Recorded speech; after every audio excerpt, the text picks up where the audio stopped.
Hi, my name is Rick Bloodworth. This is day 3 of the 90-day study through the New Testament. Today's study really is one of the most important of the entire series, so I'd really encourage you to be very attentive to what Jesus has to say within this study.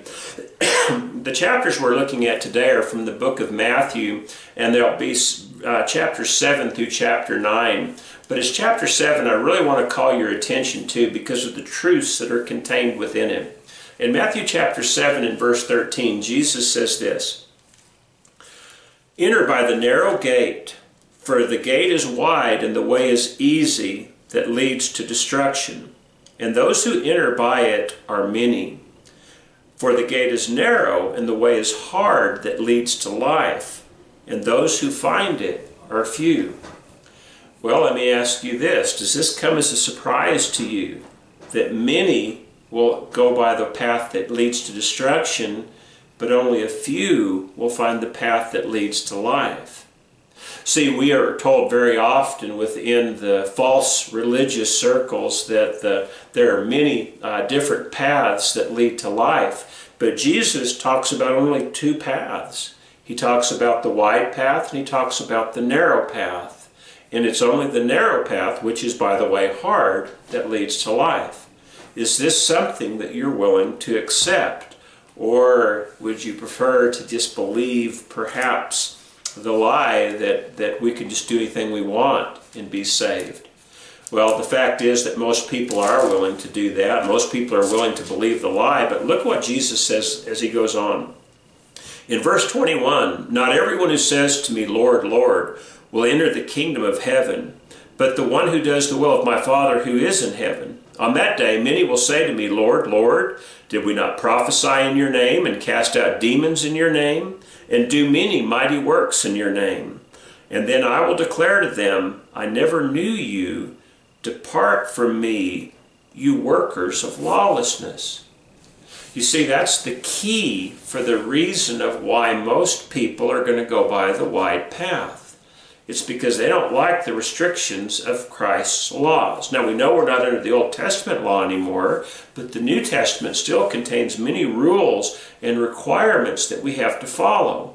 Are we willing to follow those on the narrow path, or do we choose the path of lawlessness? You see, the danger in choosing that path is someday we'll hear, "Depart from me, I never knew you." But the beauty of following by the narrow way is that it leads to life. There's also something else that I think is very important.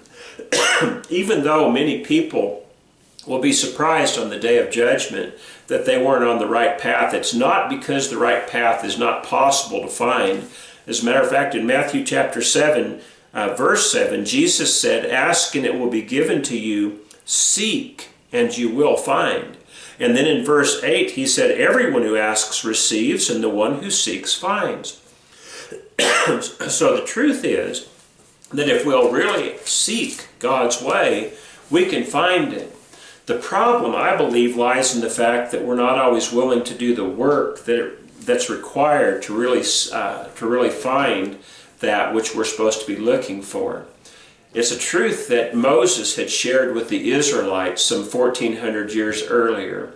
During the last month of Moses' life, he had a series of talks with the Israelites, and he told them things that God wanted them to know.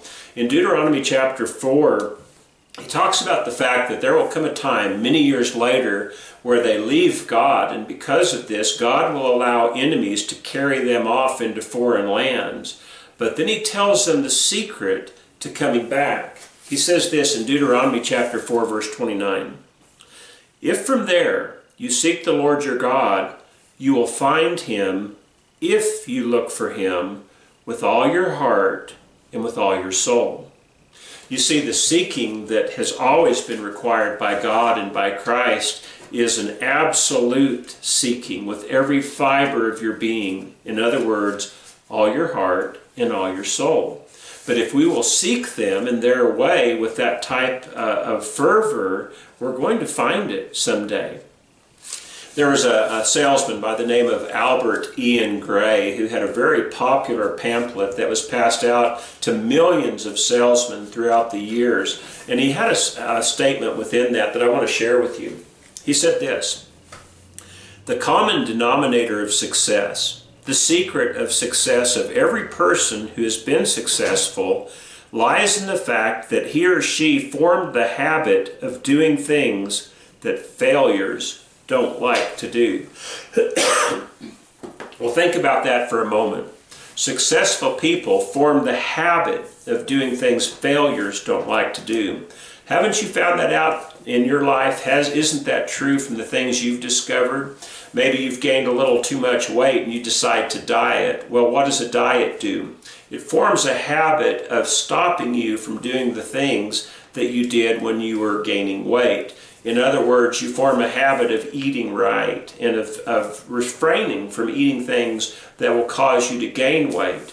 It's not something you'd want to do. You'd far rather eat whatever you want and be healthy, but that's not always possible. That's why when we're successful on our diets, we form a habit of doing the things that we didn't like to do when we were failing. Same thing with the budget. Maybe your finances have gotten out of hand and now you're trying to get them back in line. Well, what do you have to do? You have to start denying yourself. You have to start doing things you don't like to do. You have to refrain from buying things that maybe you bought without even thinking about it in the past. You have to start forming habits that will say, I'll only spend money on the necessities, and the things that are not necessities, I'm just going to have to give up, at least for a time. Well, the only way you're going to be successful with this budget is if you form the habit of doing the things that you weren't doing, that you didn't like to do when you were failing. Well, this is true for service to God as well.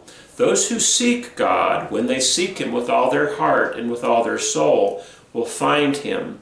They'll find the narrow path that leads to life, and that not only means a really good life now, but an eternity with God in the afterlife. Think about this. When you're on a diet, you start to see immediate benefits. Even though you may be a little bit hungry, you also are starting to feel better. You're starting to get more energy.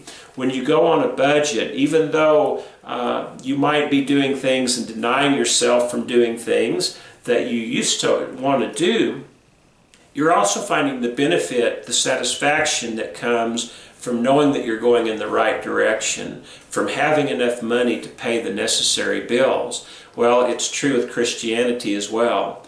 You start living for Christ and seeking Him and finding out what He has to say and then doing those things, and you start finding yourself with a life of peace and joy and hope.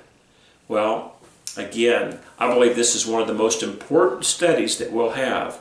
Seek and you will find. Enter by the narrow way and do the hard things that you're required to do, and you'll have eternal life. Do you want that eternal life? Or will you be satisfied to continue to do the things that you were doing when you were not successful for God? You're the only one that can answer that. I pray that God will help you with this. I pray that God will help you to be successful in this. And I pray that He'll richly bless your studies. We'll see you tomorrow.